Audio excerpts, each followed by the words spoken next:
하나님의 말씀 갈라디아서 4장 1절에서부터 7절 말씀입니다. 갈라디아서 4장 1절에서부터 7절 말씀 중에 4절부터 읽겠습니다. 때가 참에 하나님이 그 아들을 보내사 여자에게서 나게 하시고 율법 아래에 나게 하신 것은 율법 아래에 있는 자들을 속량하시고 우리로 아들의 명분을 얻게 하려 하심이로라. 너희가 아들임으로 하나님이 그 아들의 영을 우리 마음 가운데 보내사 아빠 아버지라 부르게 하셨느니라. 그러므로 내가 이후로는 종이 아니요 아들이니 아들이면 하나님으로 말미암아 유업을 받을 자니라.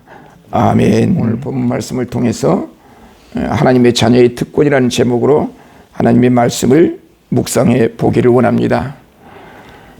어렸을 때 초등학교 다닐 때에 이제 4학년, 5학년으로 기억이 됩니다.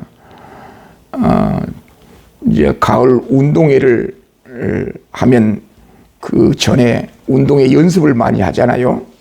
운동회 연습을 오랫동안 하다가 이제 캄캄한 밤에 이제 집으로 돌아오게 되었는데 저희 이 동네는 초등학교하고 멀어가지고 1시간 거리 정도 위치에 있는 초등학교였는데 이제 운동회 연습을 하고 밤늦게 이제 늦게 집에 돌아오면 캄캄합니다 그냥. 그래서 꼭 우리 동네로 오려면 공동묘지를 거쳐야 돼요. 공동묘지를 거쳐서 이제 우리 집으로 오게 되는데 공동묘지 근처를 지날 때에 내 친구와 함께 지날 때에 갑자기 지금도 제가 기억한 게 있는데 하얀 옷을 입으신 분이 우리 앞에 딱 나타난 거예요. 지금도 머리에 생생합니다. 그때 우리 동네에 옆에 예수 믿는 가정이 이사를 왔는데 그 집에 아들이 나하고 같은 또래였어요. 이제 그분이 이제 교회를 다녔는데 그 가정이 그 친구가 그 도로에서 그 자리에 그대로 무릎을 꿇고 기도하는 거예요. 그러다 보니까 그 하얀 그 사람이 없어져 버린 거예요. 그래서 혼비백산에서 집으로 뛰어가는데 계속 뒤에서 따라오는 듯한 그 소리. 얼마나 혼비백산에서 집으로 뛰어가든지 어떻게 집에 뛰어가든지도 모르겠어요. 그러니까 집에 가서 딱 짐을 풀어보니까 그때 당시에는 이제 벤또라래죠. 벤또, 도시락 벤또 안에 이제 밥을 먹고 나서 이제 도시락 반찬 그릇 수저가 그 벤또 안에 이제 넣어놓지요. 그래서 그 벤또를 책과 싸매고 허리춤에 딱 붙들고 이제 집으로 가잖아요. 계속 뒤에서 막 그냥 그 귀신이 나를 쫓아온 소리가 들린 거예요. 집에 가서 풀어보니까 그 벤또 도시락 소리였어, 도시락 소리. 그래서 지레짐작 겁을 먹고 이제 그게 귀신이 나를 따라온 것처럼 착각한 거죠. 그래서 그 어렸을 때부터 제 머릿속에는 신이 있다는 말인가. 그때 그 참 선명한 그 기억들, 기도하자 그 하얀 사람이 없어져 버리는 그런 광경을 이제 목격하고 나서 그 어렸을 때부터 초등학교 다닐 때부터 과연 신이 있다는 말인가, 귀신이 있다는 말인가, 신이 있다는 말인가, 사람은 죽으면 어떻게 되는가, 죽으면 무덤 속에 들어간다, 답답해서 어떻게 무덤 속에 있을까, 자, 그런 생각을 해보는 거예요. 그래서 신앙생활을 하면서 우리 시골에서는 항상 선앙당을 이제 그것다 만들어 놓고 그 안에는 거룩한 신이 자정하는 곳으로 사람들이 함부로 들어가지 못하도록, 함부로 들어가면 부정탄다 해가지고 이제 금줄이라는 것들 쳐놓죠. 그 특정 지역을 신이 계시는 거룩한 장소로 구획화시켜서 거기에는 아무로 들어가지 못한다. 거기는 신이 있다. 그래서 항상 그 신에게 비나이다. 우리 아들 하나 정지해 주세요. 자식들 잘 되게 해주세요. 정한수 떠놓고 신에게 기도하는 그런 행위들이 많이 있어 왔잖아요. 그래서 조상신에게 제사를 드리기 위해서 항상 기일 기념해서 제사를 드리고, 만약에 그 제사를 드리지 아니하면, 신에게 빌지 아니하면 그 가정이 큰 우환을 당한다라고 하는 그런 어떤 협박 아닌 협박성 그런 이야기들이 문화를 통해서 계속 이제 우리 전통적으로 내려왔잖아요. 그렇게 하지 아니하면 집안에 우환이 생긴다. 그렇게 하지 아니하면 신이 노여움을 산다. 그래서 치성을 드리고, 지성이면 감침이라 그래가지고 신을 경배하는, 신을 찬양하는, 숭배하는 그런 사상이 우리나라의 선조들로부터 계속 이어져 내려왔다는 거예요. 그래서 그렇게 하지 아니하면 뭔가 우리 마음속에 불안한 거예요. 불안한 거예요. 그렇게 신을 섬기고 치성을 드려야 나와 우리 가정 모든 우환으로부터 이제 자유롭고 해방받을 수 있다라고 하는 그런 신 개념을 갖고 우리 전통적으로 오늘날까지 이어져 내려왔다는 거예요. 마찬가지로 이 갈라디아서를 기록한 사도 바울 시대, 사도 바울이 이 갈라디아서를 기록할 그 당시에는 예수 그리스도, 청년 예수가 이 땅에 오셔서 많은 하나님의 말씀을 선포하고 복음을 증거하고 기적을 일으키고, 그래서 구약의 약속대로 말씀 따라 내가 십자가에 죽는다 그래서 십자가에 처형을 당했잖아요. 그래서 부활하셨잖아요.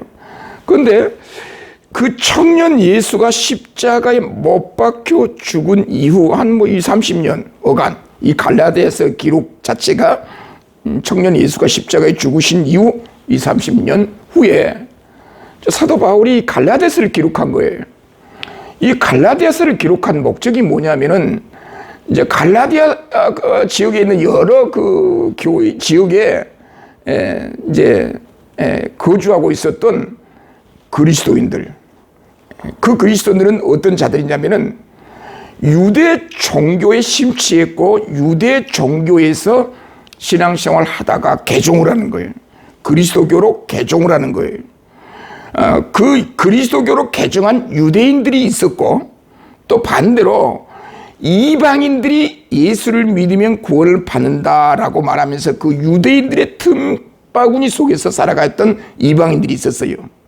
그런데 그리스도를 믿는 개종한 많은 유대 그리스도인들, 이방인들, 이들은 유대교를 버리고 그리스도교를 믿음으로 신앙생활을 하고 있었는데, 뭐가 문제가 발생하냐면은 유대교에 몸담았던 유대인들이 개종한 그리스도인들에게 너희들 이리 와봐라. 뭐 그리스도를 믿어야 구원받는다고? 하나님의 유업을 받는다고? 아브라함의 복을 받는다고? 까불지 마. 거짓말이야. 누가 그런 말 하더냐? 사도 바울이 이야기했다. 그건 새빨간 거짓말이라. 사도 바울이 뭐 사도냐? 예루살렘 총회가 뭐 임명한 사도냐? 지가 스스로 사도라고 하지 않느냐? 많은 개종한 그리스도인들에게, 예수를 믿는 그리스도인들에게 유대인들이, 유대교에 속해 있는 유대인들이 협박성 아닌 협박을 하는 거예요. 옛날에 우리 조상들로부터 섬겨왔던 뭐 제사나 신을 숭배하는 그런 행위를 하지 아니하면 우리의 큰 우환이 닥친다라고 말했듯이, 이 유대교의 유대인들은 예수라는 청년은 가짜다. 우리 유대교가 믿었던 그 하나님 여호와께서 우리 유대인을 선민으로 선택해 주었고, 우리 민족에게 모세를 통해서 율법을 줬다. 하나님의 백성인 우리 선민 유대인들에게 하나님이 율법을 주었고, 그 율법을 준수해야, 지켜야 우리에게 구원이 임한다. 그래서 구체적으로 율법을 지키는 것 중에 하나가 우리가 할례를 해줘야 되고, 뭐 여러 가지 율법의 준수사항들이 있잖아요. 이렇게 해야 하나님 자녀가 된다, 구원받는다. 유대인들이 구약의 모세 율법을 가지고 들어와서 사도 바울이 증거한 예수 그리스도의 복음은 가짜다. 우리 유대인들처럼 모세 율법을 지켜야 구원받는다. 유대인들이 그렇게 선동하는 거예요. 협박하는 거예요. 그때 그 이야기를 들었던 많은 개종한 유대 그리스도인들, 예수 믿은 이방인들이 고민에 빠졌겠죠. 그 유대인들이 말을 들어야 되느냐? 사도 바울의 말을 들어야 되느냐? 그렇게 혼란을 겪으면서 옛날에 믿었던 유대교로 다시 돌아간 자들이 있었어요. 예수를 잘 믿다가 제사를 지내야 되고 선앙당에 가서 빌어야 한다, 그렇게 아니면 원임한다 그러니까 예수 믿는 사람들이 그게 맞나 보다 하면서 교회를 버리고 그리스도를 버리고 선앙당에 가가지고 새벽마다 정화서 떠놓고 비나이다 그렇게 기도하며 사는 자들과 같이 이제 유대교로 다시 돌아가는 거예요. 그리스도를 부인하고 유대교로 돌아간 거예요. 그때 사도 바울이 그런 사람들을 향하여 갈라디아서를 통하여 야들아 이리 와봐라. 그 유대인들은 다 거짓말이야. 예수 그리스도가 하나님의 아들이시다. 구약 성경의 모든 그 약속들은 예수 그리스도로 말미암아 성취된 하나님의 아들이다. 하나님께서 그 보내신 예수 그리스도를 믿어야 구원을 받는다. 예수 그리스도를 통하지 않고는 하나님의 의로우심이 우리 인간에게 임하지 않는다. 우리 인간에게 스스로 어떤 노력을 통해서 하나님의 의로움에 도달할 수 있는 길을 우리에게 주신 일이 없다. 유대인들처럼 율법을 지켜야 구원받는다는 것은 그건 있을 수 없는 이야기다. 사도 바울이 그 이야기를 하는 거예요. 그 이야기를. 그래서 이 갈라디아서가 필요했던 거예요.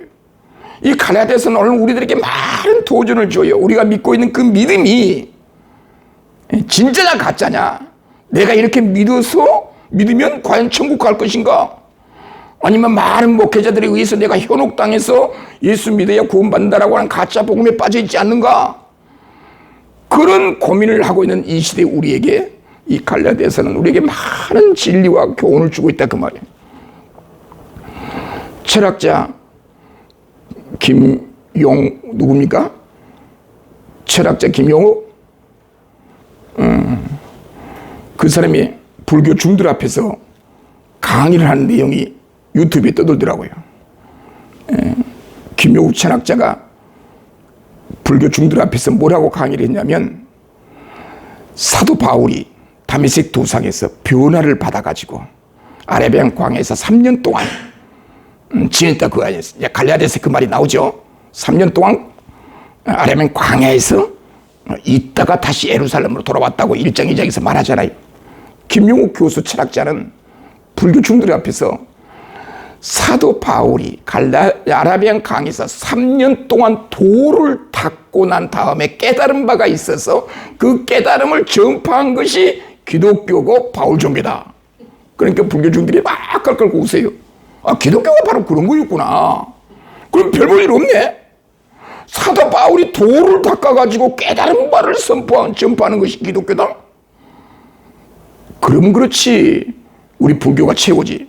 자, 그런 철학자들이, 일반 철학자들이 그런 개념으로 하나님의 계시와 이 말씀을, 기독교의 교를 왜곡하는 거예요. 그런데 그런 김용욱 교수가, 철학자가 교회에서 요한복음을 강해해가지고 강의한 책들이 나오잖아요. 별 희한하게 접근하는 것을 보면서 우리 많은 젊은 청년들이 그게 현혹되는 거예요. 자, 우리 기독교라고 하는 것은, 그리스도교라고 하는 것은 사도 바울이 이 말씀은 사사로이 내가 깨달은 바를 전한 것이 아니라 주님으로부터 받은 계시, 하나님의 말씀, 하나님으로부터 온 하나님의 계시라. 그 계시에 의해서 내가 그 복음을, 계시를 전한다.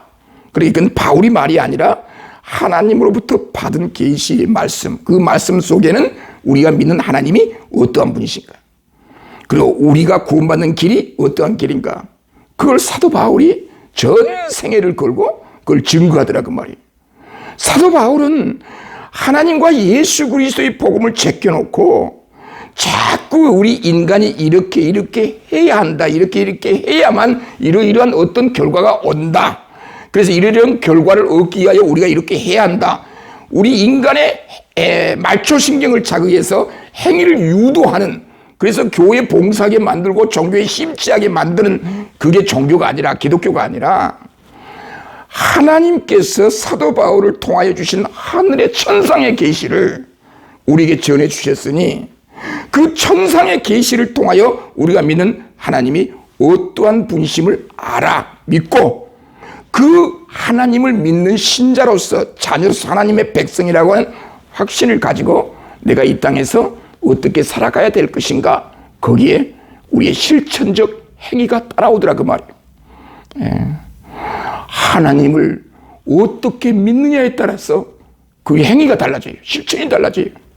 신앙생활을 하는 사람들을 찬찬히 들여다보면 신앙생활하는 사람뿐만 아니라 우리 목회자들의 그 생각이랄지 행동, 그 이야기를 찬찬히 관찰해 보면 결국은 그 목회자가 믿고 있는 하나님, 그 목회자가 이해하고 있는 성경을 어떻게 이해하고 하나님을 어떻게 믿고 있느냐에 따라 설교란 형태로 나타나더라고요. 그러니까 그 사람의 신학 사상, 이념, 가치관을 알려면 한편의 설교 들어보면 그게 다 드러나는 거예요. 이걸 우리 정연이 말로 표현하면 다 뽀록나더라고 말이에요. 설교 한 편 들어보면 다 드러나는 거예요. 사상적 체계가 다 드러나는 거예요. 모든 설교들은 어떻게 해서든지 성도들을 설득해서 중동질해서 종교심을 유도해서 이렇게 하도록 하기 위한 행위의 정당성을 강조하기 위한 설교들. 그런 내용을 강조하기 전에 진정한 우리의 강조점은 이 성경이 하나님의 말씀이라는 것과 이 성경을 통하여 하나님은 우리에게 어떤 모습으로 다가오고 있는가, 그 하나님께서 우리 인간을 어떻게 말씀하셨는가, 우리가 이 세상을 끝낼 때, 이 세상을 끝내고 죽었을 때 저 세상, 사후의 세계는 어떤 그림이 그려질 것에 대한 자세한 내용들을 성경에 말씀해 주셨으니 이 성경을 하나님의 말씀으로 믿고 받아들여서 이 성경에서 말씀하신 주님, 이 성경에서 말씀하신 그 하나님은 어떤 모습으로 우리에게 다가오고 있는가. 이제 찬찬히 이제 요즘은 이제 올해가 저도 이제 강단에서 설교한 지가 꼭 전도서가 되어 설교한 지가 40년이 된 해더라고요. 40년 전에 설교했던 녹음 테이프와 설교 원고가 지금도 저한테 있어요. 그때나 지금이나 저는 똑같더라고요. 이제 지금 한 40년 동안 성경과 씨름하면서 요즘 곰곰이 생각해 보니 이제 이런 개념들에 관해서 관심을 가져야 되겠다는 생각이 들어요.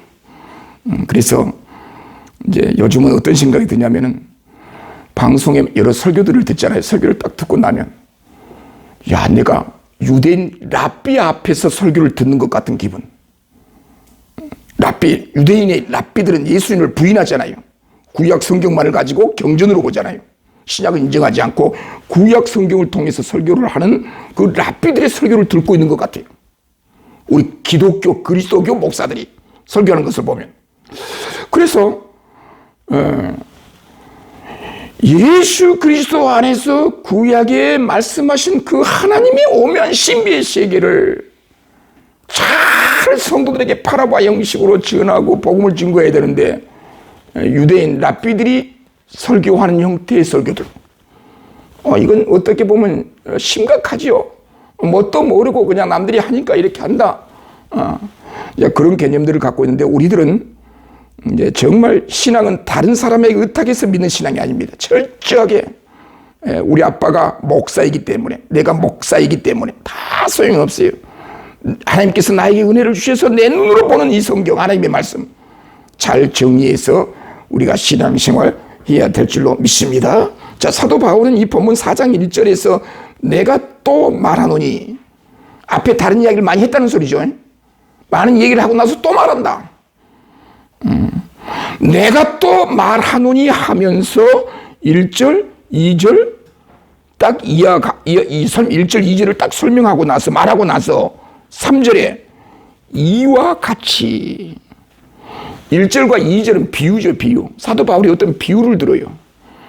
자, 3장에서 어떤 이야기를 했어요. 그 이야기를 하고 나서 내가 또 여기서 덧붙여 말하는데 비유를 하나 들어요, 비유. 1절, 2절에서 어떤 비유를 드냐면은 1절에 모든 것에 내가 또 말하더니 유업을 이을 자가 모든 것의 주인이나 어렸을 동안에는 종과 다름이 없다. 이 비유를 들은 거예요. 이 비유는 이런 이야기인 것 같아요. 옛날에 머슴 제도가 있었잖아요. 주인의 아들이 10살이라. 머슴의 아들이 10살이요. 그럼 10살끼리 주인의 아들과 머슴의 아들이 서로 놀게 되면은 10살짜리들이 뭘 알아요? 뭘 알아요? 어렸을 동안 종과 다름없이 주인의 아들 10살짜리 주인의 아들이 머슴의 아들과 같이 활동하고 놀다 보니 종과 다름없이 보여요. 구분이 안 되잖아요. 2절에 그 아버지가 저한 때까지 후견인과 청지기 아래 있으니 그 주인의 10살짜리 주인의 아들이지만 후견인 뭔가 가정부라 할지 이제 돈이 많은 가정은 그 자녀를 양육할 수 있는 후견을 제도를 두잖아요. 그 아래 주인이 아니라 후견 제도 아래 있나니 이제 비유를 듣고 나서 이와 같이 1절 2절의 비유를 든 것과 같이 지유법이죠. 이와 같이 뭐뭐처럼 우리도 어렸을 때에 이제 신앙의 개념을 설명한 거예요. 사도 바울이 우리도 어렸을 때에 이 어렸을 때란 말은 이제 내 나이가 뭐 지금 몇 살인데 내 어렸을 때 나이 이제 그런 개념보다도 이제 어떤 신앙적 개념을 말하죠. 이와 같이 우리도 어렸을 때에 이 세상의 초등학문 아래 있어서 종로를 하였더니 이제 초등학문이란 복음의 반대 개념으로 이해하면 되겠어요. 이 세상의 모든 이론적, 학문적 그런 개념들을 설명하고 있다고 볼 수 있겠죠. 초등학문이란. 그러니까 복음과 반대 개념의 어떤 원리들, 개념들, 이념들을 말하겠죠. 초등학문이란. 그런 초등학문 안에 있었고 종로를 하고 있었다. 뭣도 모를 때. 그런데 4절에 보니까 중요한 포인트가 나오죠. 전환점. 때가 참해. 이 때란 어떤 때예요? 하나님이 원하시는 때, 하나님이 작정한 때가 있겠죠. 우리 때가 아니라 하나님의 때가 있겠죠. 하나님이 원하신 그 때가 참해. 야, 이제 드디어 하나님이 누구를 보내사? 그 아들을 보내사 여자에게 나게 하시고 율법 아래 나게 하신 것은 그 이유는 그렇게 이렇게 율법 아래 여자에게 나게 하신 이유는 원래 전능하신 하나님, 하나님의 아들 예수 그리스도께서는 하나님의 영광의 보좌에 함께 계셨던 분이에요. 그런 영광의 보좌에 함께 계셨던 그분이 영광의 보좌를 버리시고 이 땅에 오셔서 사람의 모양으로 여자에게 나게 하시고 율법 아래 나게 하신 이유는 하나님이 어떻게 사람의 몸을 입고 이 땅에 오십니까? 그렇게 할 수 없어요. 그런데 하나님이 그렇게 하셨다는 거예요. 뭘 위해서? 우리의 구원을 위해서. 그렇게 예수 그리스도의 성육신, 사람의 모습으로 이 땅에 오신 예수 그리스도를 이해하려면 하나님의 구원을 이해하지 않고는 예수 그리스도의 성육신, 사람의 몸으로 오신 예수 그리스도를 우리가 이해할 수도 없고 설명할 수가 없어요. 초월하신 하나님이 우리와 함께 하심을 설명할 때에, 하나님의 구원을 설명할 때, 하나님의 계시된 구원을 우리가 이해할 때, 그래서 삼일체라는 말이 나온 거예요. 성부, 성자, 성령이라는 말이 나온 거예요. 하나님의 아들 예수 그리스도를 그렇게 이 세상에 보내신 것은 5절에 보니까 율법 아래에 있는 자들을 속량하시고, 율법 아래에 있다는 말은 갈라디아서에서 이 율법이라는 용어는 그 앞에 정관사가 붙은 율법이냐 정관사가 없는 율법이냐에 따라서 다양하게 해석들이 이루어져요. 그러니까 고용민 백석대학교 고용민 부총장이 독일에서 박사학위 논문을 썼는데 그 로마서에 박사학위 논문을 썼는데 이 로마서에는 율법이라고 하는 한글 그 단어가 있을지라도 한 8종류의 율법이라는 개념이 있다는 거예요. 사도 바울은 이 갈라디아에서 이 율법이라는 이야기를 할 때는 2-3가지 용법으로 쓰고 있다는 거예요. 모세 율법을 율법이라고 하는 경우와 그 이 세상에서 많은 어떤 조건들에 의한 법령들, 이 인간적인 어떤 규범들 그 전체를 통틀어 율법이라고 말한 경우도 있다 그 말이에요. 그러니까 율법 아래서 모세의 율법과 이 세상의 여러 가지 각종 법령들 안에서 억압을 당했고 거기에 묶여져 있고 거기에 매여 있는 우리들을 구속하려고 속량, 이 한문표기죠. 속량하시고 구속하시고 우리로 아들의 명분을 얻게 하려 하심이라. 예수 그리스도께서 이 땅에 오신 것은 우리를 구속 속량하시고 하나님의 아들의 명분을 얻게 하시려고 예수님께서 이 땅에 오셨다. 이것이 하나님의 구속의 경륜. 6절에 너희가 아들임으로, 자, 예수 그리스도를 믿음으로 우리가 하나님의 아들의 명분을 얻었어요.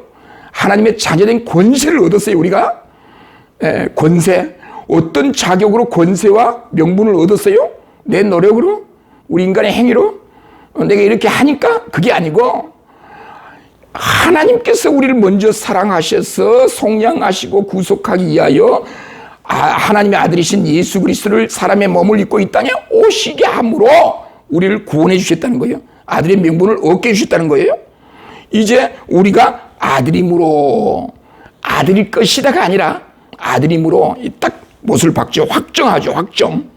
아들임으로 하나님이 그 아들의 영을 우리 마음 가운데 보내사 아빠, 아버지라 부르게 하시느니라. 성령께서, 하나님의 영 성령께서 우리와 함께 하셔서 그 예수 그리스도를 믿게 하시고 하나님의 자녀 삼아 주시고 하나님을 아빠, 아버지라 부르게 하셨다. 유대인들은 하나님을 아버지라고 부르는 예가 없어요. 인간의 그 제약된 입술로 전능하신 하나님을 어떻게 아버지라고 할 수 있느냐.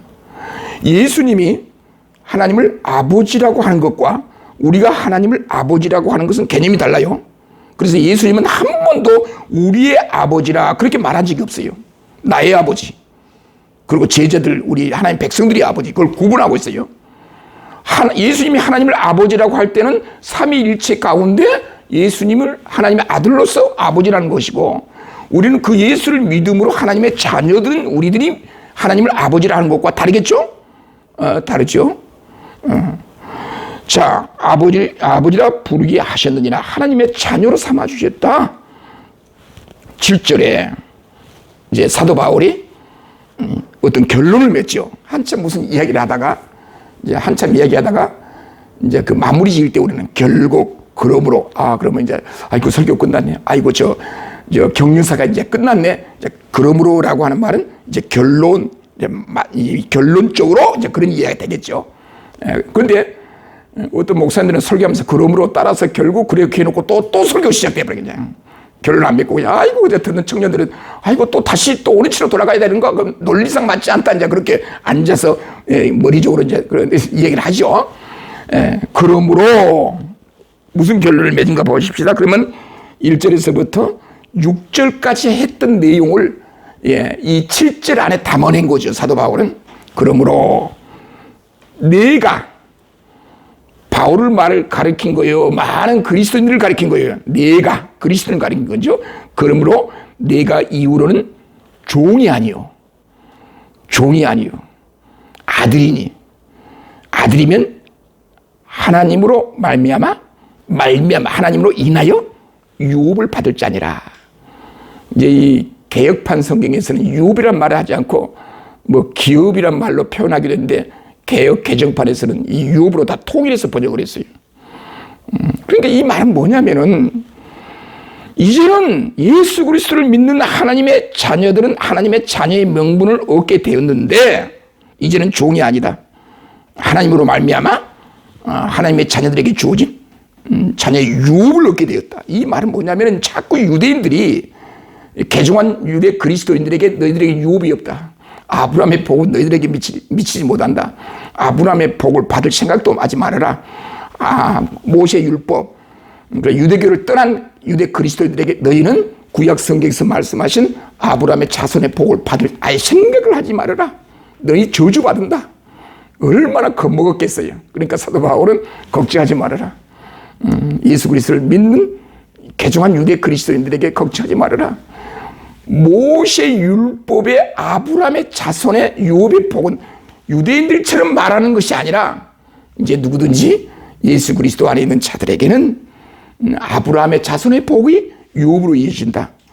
이제 사도 바울이 결정 무슨 말하고 하고 있어요? 바울이 여기서 무슨 말을 하고 있어요? 유대교에서 개종한 그리스도인들에게 결국 하는 말은 걱정하지 말아라. 불안해하지 말아라. 주변에서 어떤 협박적인 이야기가 들려오더라도 겁먹지 말고 뭐만 잘 붙들어라. 예수 그리스도를 잘 붙들고 있으면 성령께서 역사하셔서 우리를 지켜주시고 우리의 출입을 지켜주시고, 하루 내가 어떠한 상황 속에서도 하나님이 나를 지켜주시고 보호해 주실 것이니 두려워하지 말아라. 우리가 신앙생활 하다가 보면 어떤 믿음이 좋은 사람들에 의해서 우리는 많은 협박을 받기도 해요. 너 그렇게 했다간 저주받는다. 아니, 내가 읽어낸 성경에는 그런 식으로 했을 때 저주가 임하지 않는다는 것을 내가 알죠. 아니, 그렇게 하면 저주받는다. 그때는 겁먹지 말라 그 말이에요.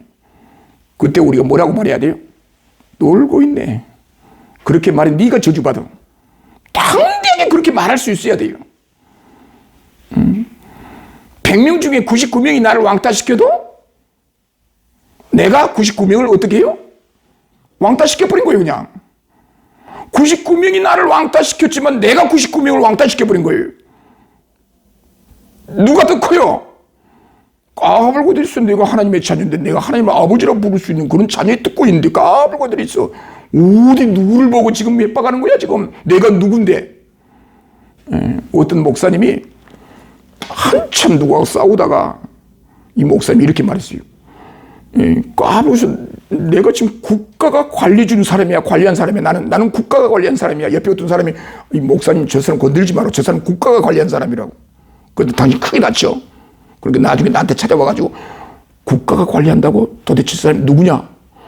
물어요. 대단한 권력을 갖고 있는데 그 권력이 뭐냐라고 물어요. 그때 내가 이런 말을 하죠. 그 사람도 대한민국 국민이기 때문에 국가가 관리한 거 아니냐? 그리고 막 웃어요. 우리는 하나님이 관리해 준 사람들이에요. 그래서 사도 바울은 여기서 오늘 본문 말씀을 통해서 1장에서부터 3장까지 많은 말들을 했어요. 참 어려워요. 이 갈라디아서도 정말 어려워요. 이거 설교 잘 안 해요. 하면 다 잠자버려요, 성도들이. 그러나 이 갈라디아서는 우리의 신앙의 정체성을 지켜내기 위해서, 확인하기 위해서 반드시 한 번쯤 이해해야 되는 그런 말씀으로써 이제 마치겠어요. 이제 저도 이제 결국 이제 결론이죠. 결국 걱정하지 말고, 자질하지 말고, 절망하지 말고, 낙심하지 말고, 흔들리지 말고, 예수 그리스도를 믿는 하나님의 자녀들에게 성령께서 함께 하셔서 우리의 출입을 지켜주시고 영혼까지 우리와 함께 해준다는 사실을 믿고 깨달으며 승리하는 저와 여러분들이 되시기를 주님의 이름으로 축원드립니다. 기도하겠습니다. 자비로우시며 전능하신 아버지 하나님, 오늘도 귀한 말씀으로 저희들에게 은혜를 베풀어 주시니 감사합니다. 이 말씀 안에서 우리의 자신의 정체성을 찾고 내가 어디로부터 와서 어디로 가며 무엇을 위해서 살다가 이 세상을 떠날 것인지 정확하게 잘 이해하고 믿음 안에서 승리하는 주의 종들이 될 수 있도록 복을 내려 주옵소서. 감사드리옵고 예수님의 이름으로 기도드리옵나이다. 아멘.